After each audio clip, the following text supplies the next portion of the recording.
আমার সামনে এখন যারা উপস্থিত আছেন তাদের মাঝে এমন কেউ আছে যার বয়স 100 বছর হতে পারে? নাই। তার মানে আমার সামনে যে হাজার হাজার মানুষ উপস্থিত হয়েছে, আজ থেকে নিয়ে 100 বছর পরে আমি, আপনি, আমার সামনে যারা আছে তারা কেউ এই জমিনের উপরে থাকবে না। সবাই কোথায় থাকবো? জমিনের নিচে, তাদের মতো যারা আজ থেকে 100 বছর আগে ছিল। মানুষের জীবনে একমাত্র নিশ্চিত ভবিষ্যতের নাম হচ্ছে মৃত্যু, যেখান থেকে পালানোর কোনো উপায় নাই এবং নির্ধারিত রব্বুল আলামিনের কাছে, যার সম্পর্কে মানুষের সরিষা সমপরিমাণ ধারণা নাই, এই মৃত্যু কখন আসতে পারে। আল্লাহ রাব্বুল আলামিন এই মৃত্যুকে বিপদ হিসেবে উল্লেখ করেছেন। ফাআসাবাতকুম মুসিবাতুল মাউত, তোমাদেরকে মৃত্যুর বিপদ গ্রাস করবে। মানে মৃত্যু আমার জন্য বিপদ, মৃত্যু একজন মুমিনের জন্য বিপদ, মৃত্যু একজন ইহুদি খ্রিস্টানের জন্য বিপদ, সবার জন্য মৃত্যু বিপদ।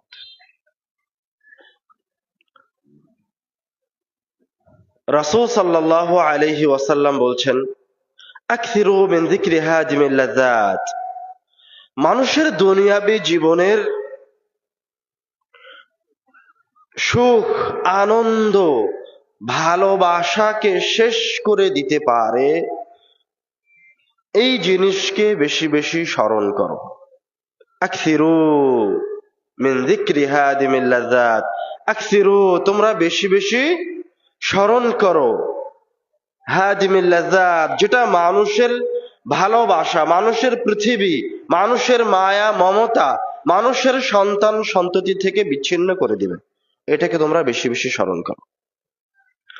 আল্লাহর রাসূলকে একজন সাহাবী এসে জিজ্ঞাসা করছে, হে আল্লাহর রাসূল, আইয়ুন নাসি আকিয়াস, সবচেয়ে বুদ্ধিমান ব্যক্তি কে আল্লাহর রাসূল? বলছেন, আকসারুহুম লিল মাউতি যিকরা, যেই ব্যক্তি সবচেয়ে বেশি বেশি মৃত্যুকে স্মরণ করে সে হচ্ছে সবচেয়ে বেশি বুদ্ধিমান। ওয়া আহসানুহুম লিমা বা'দাহু ইসতি'দাদা, এবং তাদের মাঝে সেই সর্বোত্তম যে ওই মৃত্যুর পরবর্তী জীবনের জন্য প্রস্তুতি গ্রহণ করে।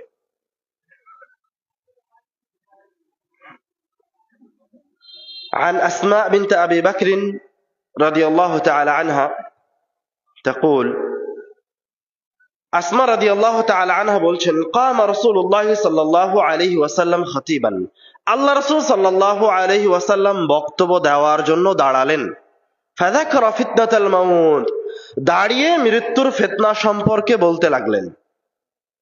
ফালাম্মা যাকারা যালিক, যখন আল্লাহর রাসূল মৃত্যুর ফিতনাগুলিকে উল্লেখ করছিলেন, দাজ্জাল মুসলিমুনা দাজ্জা, তখন তার সামনে উপবিষ্ট সাহাবায়ে কেরামগণ দাজ্জা, ভয়ে ভীত সন্ত্রস্ত হয়ে গেল, কাঁদতে লাগলেন, হু হু করে কাঁদতে লাগলেন।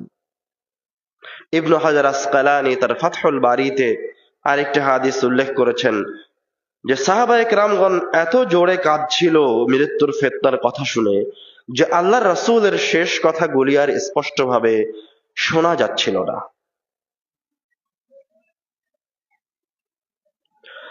উসমান রাদিয়াল্লাহু তাআলা আনহু যখন কবর জিয়ারতে যেতেন, বাকা হাত্তা তাবুল্লা লিহিয়াতাহ, তিনি এত কান্না করতেন যে তার চোখের অশ্রুতে তার দাড়ি ভিজে যেত। ফায়ুকালু লাহু, তখন তাকে বলা হতো, তুযকারুল জান্নাতু ওয়ান নার ফালা তাবকি ওয়া তাবকি মিন হাদা, আপনার সামনে জান্নাত এবং জাহান্নামের ভয়াবহ আযাবের কথা উল্লেখ করা হয়, আপনি কান্নাকাটি করেন না, ওয়া তাবকি মিন হাদা, আর এই সামনের এই কবরটা দেখে এভাবে কাঁদছেন। তখন উসমান রাদিয়াল্লাহু তাআলা আনহু উত্তরে বলছেন, ক্বালা রাসূলুল্লাহ সাল্লাল্লাহু আলাইহি ওয়াসাল্লাম, আল্লাহর রাসূল সাল্লাল্লাহু আলাইহি ওয়াসাল্লাম বলেছেন, আল কবরু আউয়ালু মানজিলিন মিন মানাজিলিল আখিরাহ, কবর হচ্ছে পরকালের প্রথম স্টেপ, প্রথম ধাপ। ফামান নাজা মিনহু, ফামা বা'দাহু আইসারা মিন, যেই ব্যক্তি এই জায়গায় বেঁচে গেল তার জন্য পরের ধাপগুলি সহজ হয়ে গেল। আর যেই ব্যক্তি এই জায়গায় আটকা পড়ে গেল, ফামা বা'দাহু আশাদ্দা মিন, তার জন্য পরবর্তী ধাপগুলি আরো কঠিন হয়ে গেল। এই জন্য সাহাবায়ে কেরামগণ মৃত্যুকে, সাহাবায়ে কেরামগণ কবরকে এত বেশি তাদের সামনে আলোচনা করতেন এবং এটাকে স্মরণ করে কান্নাকাটি করতেন। এবং আল্লাহ রাসূল সাল্লাল্লাহু আলাইহি ওয়াসাল্লামের কথা বলার বক্তব্যের বিষয়ের মাঝে একটা বিষয় ছিল মৃত্যু। ওটা বেশি বেশি স্মরণ করতে হবে। মৃত্যু এমন এক জিনিস যে এই মৃত্যুর কথা স্মরণই আপনাকে সকল ভালো কাজের দিকে এগিয়ে নিয়ে চলে আসবে। عن البراء بن عازب رضي الله تعالى عنه قال براء بن عازب رضي الله تعالى عنه বলছেন كنا مع رسول الله صلى الله عليه وسلم في جنازة, আমরা আল্লাহ রাসূল সাল্লাল্লাহু আলাইহি ওয়াসাল্লামের সাথে একটা জানাজায় ছিলাম। فجلس على شفير القبر, আল্লাহ রাসূল সাল্লাল্লাহু আলাইহি ওয়াসাল্লাম কবরের কিনারে বসে গেলেন। ফাবাকা, কবরের কিনারে বসে কাঁদতে লাগলেন। এত কাঁদলেন বাল্লাসারা, তার চোখের পানিতে তার নিচের যেই জায়গায় তার চোখের অশ্রু পড়ছিল ওই জায়গাটা ভিজে গেল।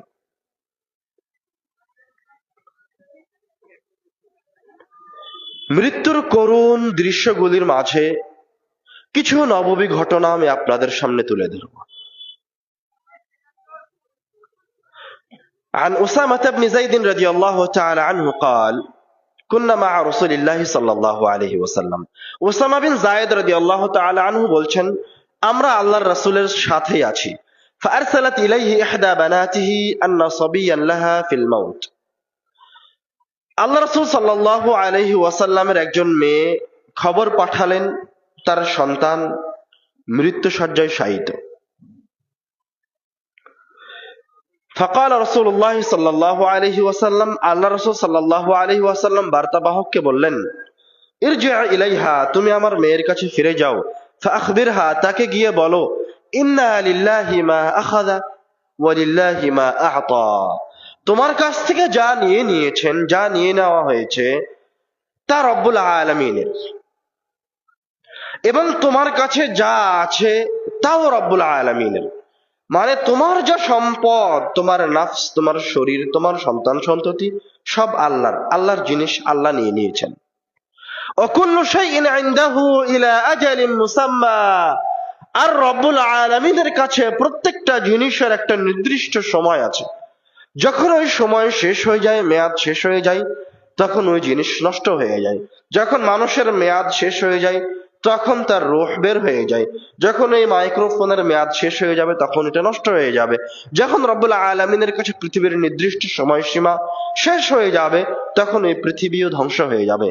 আমি, আপনি, এই পৃথিবী, এই মাইক, যত কিছু আছে সব রব্বুল আলামিনের পক্ষ থেকে দেয়া একটা সময়ের মাঝে বসবাস করছে। এটা হচ্ছে একটা পরীক্ষা। এই সময়টা হচ্ছে রব্বুল আলামিনের পক্ষ থেকে আমাদের জন্য হুবাহু ওই রকম পরীক্ষা যেরকম একজন ছাত্র পরীক্ষার হলে ঢোকার পর প্রশ্ন পাওয়ার পর থেকে নিয়ে 2 ঘন্টা সময় পায়। 2 ঘন্টা সময় শেষ হয়ে গেলে তার খাতা এবং প্রশ্ন নিয়ে চলে যায়। বরং আমাদের এই দুনিয়াবী জীবন ওই পরীক্ষার হলের 2 ঘন্টা সময়ের চেয়েও কম। কিভাবে? কিয়ামতের একটা দিনের পরিমাণ কত? 50,000 বছর। কিয়ামতের একদিনের তুলনায় আমাদের এই ইহকালীন জীবনের 60-72 বছর, সর্বোচ্চ কয়েক মিনিট, 2 মিনিট 4 মিনিট হতে পারে। কথা কি বুঝতে পেরেছেন? কিয়ামতের একদিনের আমাদের এই ইহকালীন জীবন কিয়ামতের একদিনের 2 থেকে 4 মিনিটের সমান। এই 2 থেকে 4 মিনিট সময় রব্বুল আলামিন আমাকে আপনাকে দিয়েছেন শুধুমাত্র পরীক্ষা করার জন্য। অন্য কোনো কাজ রব্বুল আলামিন দেয়। রব্বুল আলামিন আপনাকে প্রতিটা সেকেন্ড দিয়েছেন এবং আপনার শরীরের যে প্রতি ফোঁটা রক্ত দিয়েছেন তা শুধুমাত্র তার ইবাদতের জন্য দিয়েছেন। ওয়ামা উমিরু, তাদেরকে আর কোনো নির্দেশই দেওয়া হয়নি, তাদের জন্য আর কোনো নির্দেশই নাই। ইল্লা লিয়াবুদুল্লাহ মুখলিসিন, তাদের জন্য শুধুমাত্র একটাই কাজ দেওয়া হয়েছে, সেটা হচ্ছে রব্বুল আলামিনের ইখলাসের সাথে ইবাদত করবে। আমার আপনার জীবনের প্রতি ফোঁটা সেকেন্ড, প্রতি ফোঁটা রক্ত রব্বুল আলামিনের ইবাদতের জন্য। যখন এই সময় শেষ হয়ে যাবে তখন শুরু হবে পরীক্ষার রেজাল্ট আসা।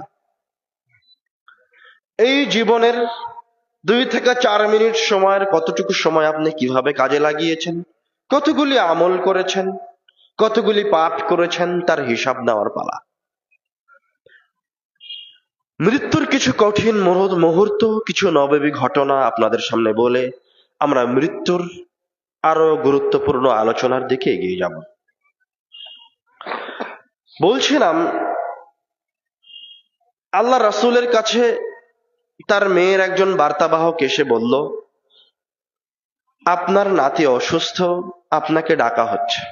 আল্লাহ রাসূল বললেন, তুমি আমার মেয়েকে গিয়ে বলো তোমার কাছে যা কিছু আছে সব রব্বুল আলামিনের, এবং রব্বুল আলামিনের কাছে নির্দিষ্ট একটা সময় আছে, যখন সময় শেষ হয়ে যায় তখন রব্বুল আলামিন সেই জিনিসকে উঠিয়ে নেন, ওই ব্যক্তির রূহকে কবজ করে নেন।